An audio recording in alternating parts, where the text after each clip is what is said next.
Hi guys, and welcome back to SwitchUp. Thank you so much to all our new subscribers and the Patreons that support us every single month. If there's one name in the industry right now that seems to be synonymous with excellent ports of notoriously high-spec games, it's the one and only Panic Button. They've worked literal miracles with the tablet chipset in the Nintendo Switch, and the Mega Tegra 1 has been proven a capable piece of slightly dated technology. The beauty of this hold my beer approach to the Switch has meant games like Hellblade are making their way across, as it encourages other developers to give it a try. HOB on the Nintendo Switch caught my eye immediately despite having not played the game previously. It has a lovely colourful steampunk world and the promise of a Panic Button port to boot. Despite some excellent elements, some notable omissions might just stop it from reaching its lofty ambitions. Let's find out.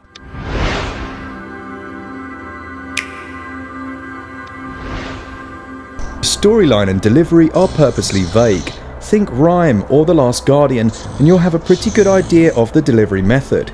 Characters don't speak, however they are given voices in the same way the Sims are, and despite some confusion at times you usually understand the inferred meaning. Early in the tale, your hero meets a golem of sorts, who immediately reminded me of Dog from the Half-Life series. He guides you through the world, and when you come across a corruption that costs you the use of an arm, it is he that nurses you back to health. After this point, the game proper begins, and despite the obvious attraction of investigating that said corruption, there's little in the way of traditional narrative device on offer, and for some this total hands-off approach can be a little difficult. I really enjoyed the interaction between those main characters, and their silent friendship grows as the story progresses. The world is really the third character in this fantasy tale, with each area having a distinct aesthetic where just below the surface the ancient technology can be awoken to aid you. Unfortunately, as we'll see, they missed certain easy wins in my opinion in a few areas, and as far as story goes, it is nice enough, but the vagueness is at times a hindrance to the enjoyment, as you don't feel overly driven to reach the next area or really know why you're doing it. Without spoiling too much, I did find myself getting much more invested towards the latter stages of the game, although it's definitely a slow burner that relies heavily on the player's connection to the world that they're repairing. Story scores 14 out of 20. You're given control of the main character quite quickly, and the feeling is very similar to the first few moments wandering up the hillside in Rhyme. In this instance, you're looking down from a fixed perspective with little control over it.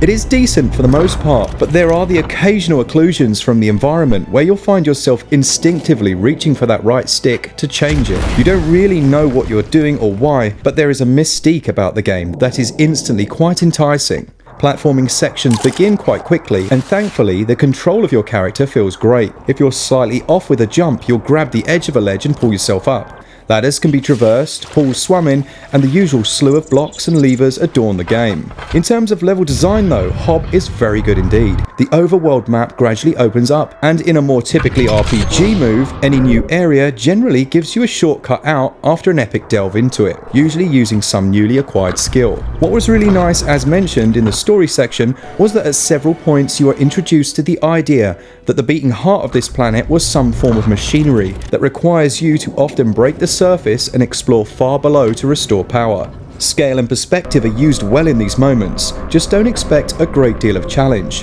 Oftentimes you may go some time without any combat as you venture further into the depths. I didn't always feel like these sections bore quite the rewards they should have though, despite some rather nice visual flair. Picture a modern version of the Mines of Moria, except there is no big bad at the bottom, just a switch. I get that they want you to be enjoying the discovery of the world, it just felt too lacking at times. For the most part, HOB is a puzzle platform, action-adventure game with some neat little upgrade mechanics thrown in that allow you to spend the tokens you've earned either through combat or exploration. While the game presents itself as quite non-linear, you are given a waypoint marker that gives you the general direction with which you should be heading. Initially, as with a Metroidvania game, you have very limited skills and equipment.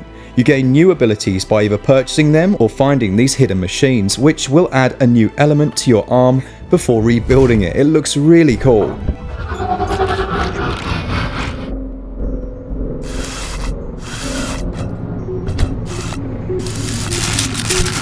These skills will unlock new areas of the map, allowing you to break down broken walls or warp jump between points.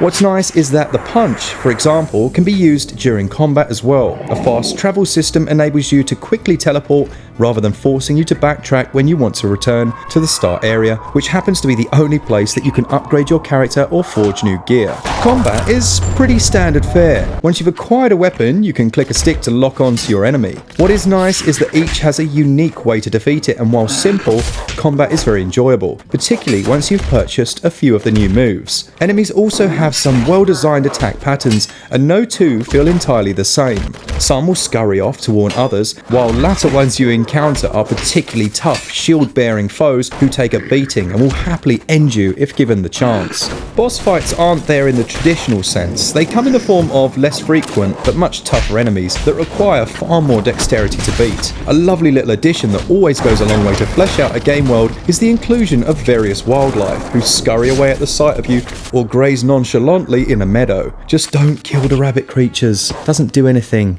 You just hate yourself a little bit. Trust me.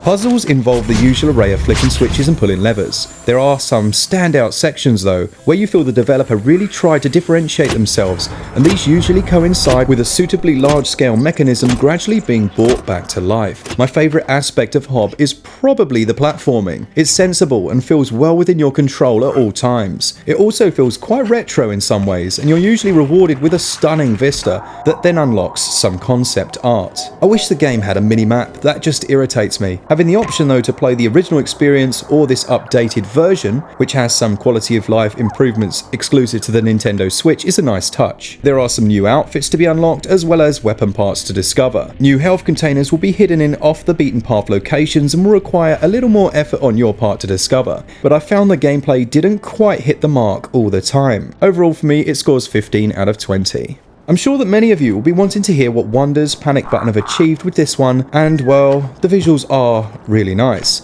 Glen's just told me that the PS4 version struggled, so it is good to see that they've made such improvements for the Switch port. While possibly not native resolution and using a touch of post-processed anti-aliasing, which causes a tiny bit of blur, shadow maps are decent and dynamic shadows look very good indeed, casting on the grass or other objects. Lighting is also another area that works well throughout HOB, and the colour palette of the different areas of the map and unique enemies and audio make each feel special. Textures are purposely low res and follow a theme of games using this style very well, almost in the same way an oil painting can look terrible up close and beautiful at a distance. The character models and animations are excellent. I love the artwork of HOB, and minor details like the way you look around as you leave a teleporter are very nice, and there are plenty more including sliceable grass, an essential addition. Performance starts very promisingly with the first area singing along at a very consistent 30 frames per second while feeling nice and smooth. Unfortunately, the further you move into the game, the more you encounter some performance issues.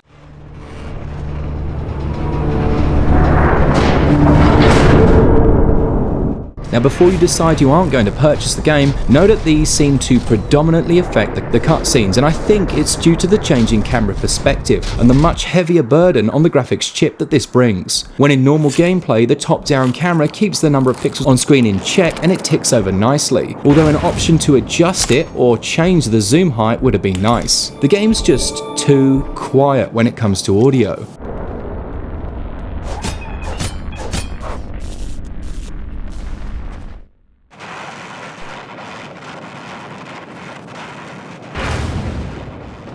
Whether exploring the depths of the Underverse or traversing the countryside, there aren't enough sounds for my taste. This is a shame, because when the music does play it's lovely, but far too often you're left with just the sound of your feet padding across hard stone.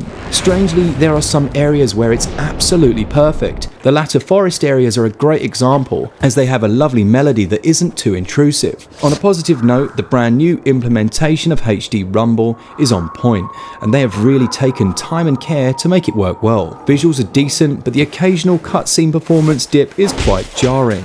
Having said that, gameplay is smooth, and having heard that it chugged on other ports, overall visuals on the Switch score 17 out of 20. Audio is very, very good, just too sparsely integrated into the whole game. Particularly when exploring beneath the surface, it just needed more. Audio scores 15 out of 20. The game costs £16.19, €17.99, or $17.99. HOB is an adventure that will last you around 10 hours, which seems the perfect length. The price is about right for this, and it feels like a premium experience. The additions of the unlockable artwork and the two modes of playing the game are welcome. I purchased the game the second I saw it, and I'm glad I did. It's bang on in my opinion in terms of price. What's really of note for me is that they have completely reworked the game for Switch. The definitive edition actually means something for once. Switch exclusive features such as HD Rumble don't add a great deal, but are appreciated nonetheless. Value scores 17 out of 20. HOB is a very good game. It lacked in the audio department and some of the puzzles were overly simplistic, but I appreciated the combat and my overall experience with it is positive. Nintendo Switch exclusive features are always appreciated and the excellent panic button